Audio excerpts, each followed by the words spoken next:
All right, let's talk about something that's, well, it's deeply personal.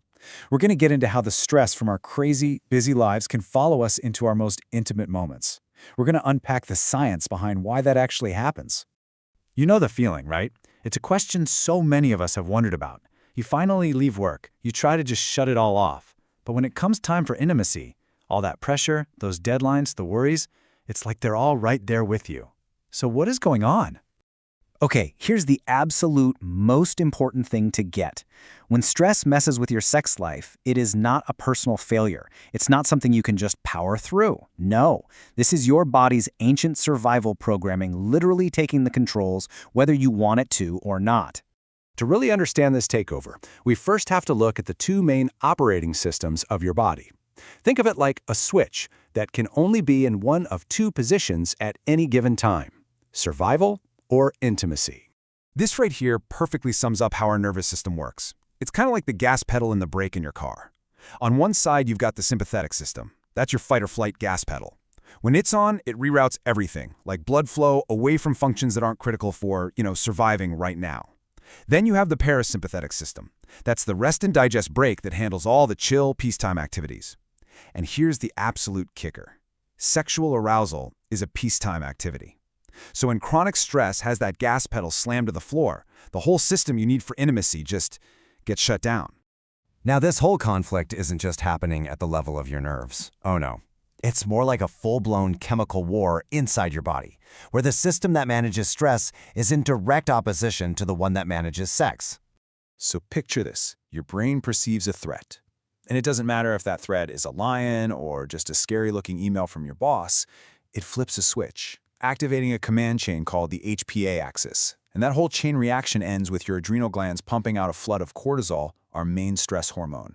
And boom, here's the direct conflict. Cortisol, the hormone of stress, actively fights against testosterone, which is a major hormone for libido in, well, everyone. It's like one army is actively blowing up the other army's supply lines. So when you put them side by side, it's pretty clear, right? You've got the HPA axis for stress and survival, and the HPG axis for sex and reproduction. And from an evolutionary standpoint, this makes total sense. If your body thinks you're running for your life, the last thing on its to-do list is reproduction. The stress system doesn't just get top priority, it goes out of its way to shut down the sex system to save energy for the fight. But our bodies do have a defender in this hormonal war. It's called DHEA. And you can think of it as a protective shield. It's also released by the adrenal glands, and its whole job is to buffer, to counteract some of the really damaging effects of having way too much cortisol floating around. And we can actually see what happens when that protective balance gets thrown off. In studies of women with chronically low sexual desire, a condition called HSDD, we often see this really clear hormonal fingerprint. Their cortisol levels are way up, and their protective DHEA levels are way down. This imbalance, this high cortisol to DHEA ratio, is a key biological signature of a stress system that's just been running in overdrive for way too long. So, this isn't just about one bad day or one hormonal spike. We're talking about the long game here, the cumulative damage that builds up over months and years and even a lifetime. And scientists have a name for this. It's called allostatic load. And honestly, that phrase, wear and tear, is just the perfect way to think about it. It's the physical price the body pays for being stuck in a constant state of high alert. It's a burden that really affects every single system we have. And look, this isn't just some vague concept. Allostatic load is a real, measurable thing. Doctors can actually track it through these concrete biomarkers across your whole body, from high blood pressure in your cardiovascular system to high C-reactive protein, which is a key marker of inflammation. This is the physical footprint that long-term stress leaves behind. Okay, so we've covered the biology. Now let's connect that to what we actually experience in our heads. Because this is where things get really tricky. This is how one bad night can snowball into a chronic, self-feeding loop of anxiety and dysfunction. There's actually a fantastic psychological framework that explains this perfectly.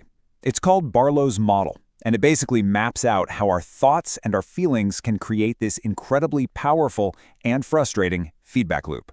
Let's just walk through it together. So it all starts with some initial issue that's caused by stress. But then that one event creates performance anxiety. You start watching yourself, judging your own performance. Therapists have a great term for this. They call it spectatoring. Well, that anxiety then triggers your fight or flight response, which, as we now know, makes the physical problem even worse. And of course, that negative experience leads to fear, maybe even avoidance of being intimate again, which just piles on more stress and locks the whole vicious cycle into place.